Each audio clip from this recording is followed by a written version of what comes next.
Triangularity. There was a time when all the world agreed the ancient triangle to be the great symbol of truth and God. Although it was just an ancient relic, mankind thought it contained the complete expression of truth. Men studied the relic. The most devout men and women made pilgrimages to see it. Sketches were made and sermons preached about the great truths contained in a mere copy of the symbol. Men went to college to study the deep truths of the triangle as a symbol.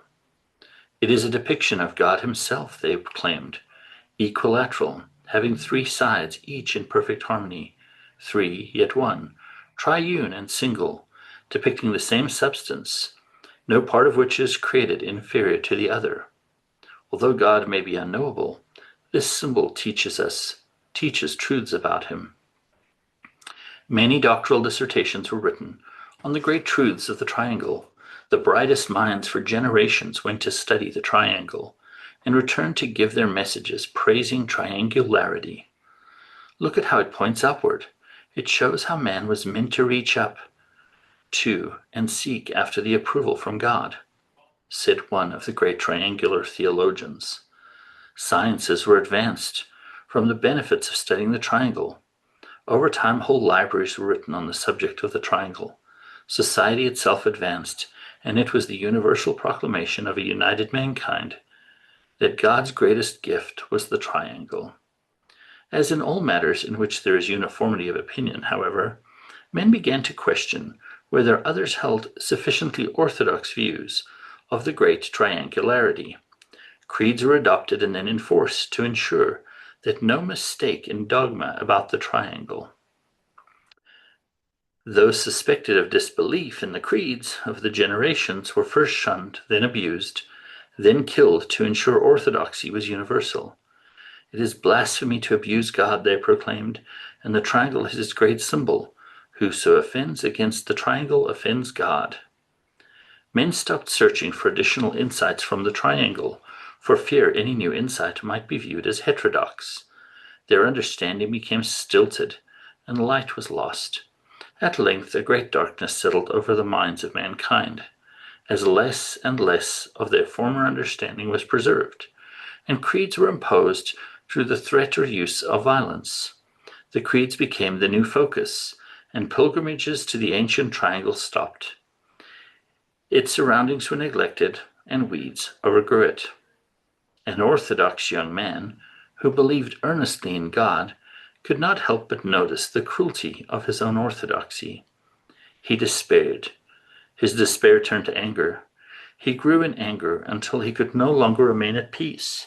He went on a pilgrimage to the ancient triangle relic, and in his anger kicked it again and again, though he thought it was blasphemy to do so. As he vented his rage by striking at it, he was surprised when it moved under his blows. No one had ever thought to disturb the ancient symbol before. In an age of orthodoxy, it would be heretical to even think to do so. Yet here, at the ancient shrine, the angry young man saw for the first time in many generations there was more to the symbol than any other living man had seen. He realized it was not blasphemy, but pure desire which motivated his acts. After making his first discovery, he dug about the triangle and found, when another side was exposed, it was not a triangle, but it was also a square. There were two symbols here. He reflected long and deeply upon his discovery. As his meditations grew into conclusions, he began to speak openly of his discovery. He proclaimed, "The great triangle alone cannot stand for God. There is more to him and his grace than just one symbol. There is a square which symbolizes him as well.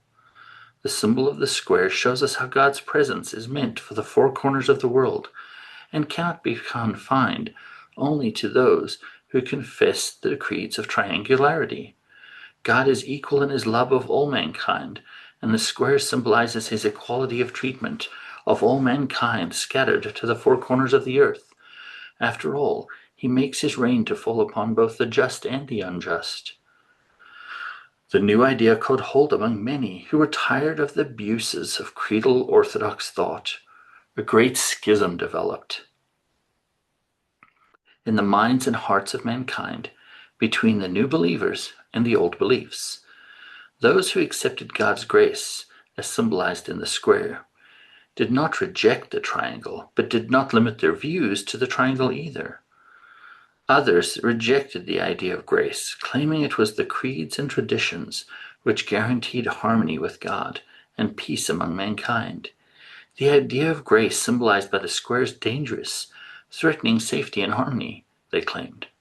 Wars were fought to protect the peace, as the followers of these two different views collided. Libraries were neglected, then burned in the violence of war. Intelligence was lost. Wars brought hunger as men neglected the normal responsibilities of the farm. Hunger brought more violence as men robbed rather than starved. Disease followed as hungry men lived among both the unburied dead and the injured violent. At length men lost the virility to fight, and they decided it was God's will to punish them for their intolerance. During the peace born from exhaustion, men began to discuss the interplay between the triangle and the square, with an openness not possible before. Great discussions followed about how these two symbols taught men about God. New libraries were written. Accommodations were reached between the creedal loyalists and the new tradition. Tolerance spread.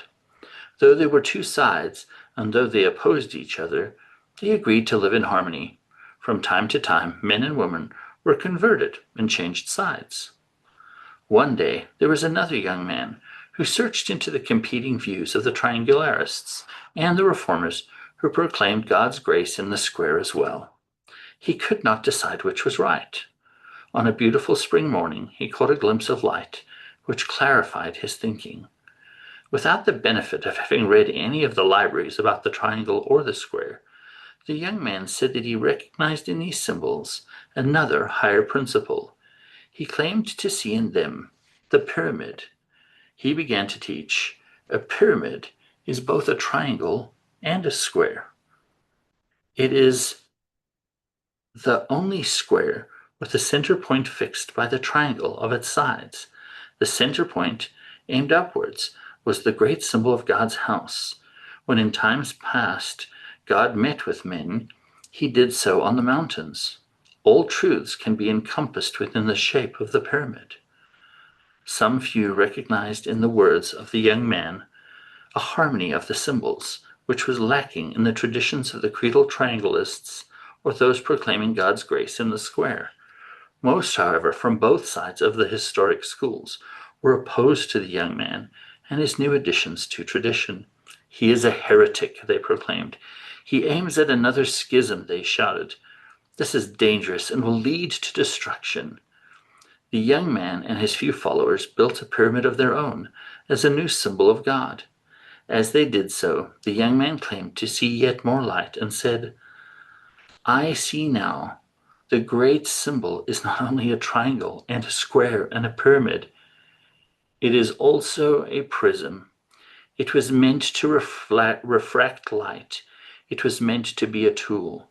It can magnify our sight. It can concentrate the heat of the sun. It can improve our lives. It is the great symbol of a living God.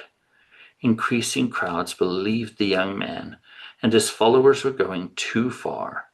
His teachings were threatening to repeat the great schism of the past, in which violence, war, starvation, and disease were inflicted upon mankind. He must die, they concluded. As the gathering storm clouds settled about the young man, he knew he had only a little time. He preached his last sermon as a mob approached. I have learned, he began, that the symbol God has given us was always intended to show us more. It is a prism, but no one intended to be used for viewing merely earthly things.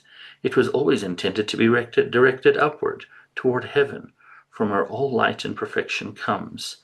The symbol we have been given has always been the great symbol of God's communication with us. We are meant to talk with God himself. Each one of us must have and use the prism, the light, the perfection, which alone comes from God. He was killed by the mob. Shortly after his sermon ended, his small group of followers were driven into the wilderness. A new tradition began in the wilderness. As often happens when mankind settles a wilderness, the fight for survival takes such energy and expense that time for study and reflection is limited. When at last the time of survival passed, and a time of plenty came, the young man's followers had of necessity neglected some of the things he had taught. It was necessary to go back, to learn lost truths in order to go forward. He spoke of a prism to be pointed to heaven, said some. This was meant to apply to us all. Each of us must do this, and each must speak with God. No, said others, this was meant to apply to us collectively. We all speak with God when our leaders speak with him. It is wrong, even presumptuous, for the common man to think he may speak with God. It did not matter, the leaders themselves proclaimed. All must speak with God. All must learn from him directly. There remained those who thought it wrong, even heretical, for a common man to speak with God. An uneasy peace settled upon the young man's followers. At length, however, they too concluded it advisable to have their own orthodox thought. It is important to have uniformity in beliefs, some proclaimed, to avoid offending God. God expects us to be one, and therefore must be displeased when we lack uniformity.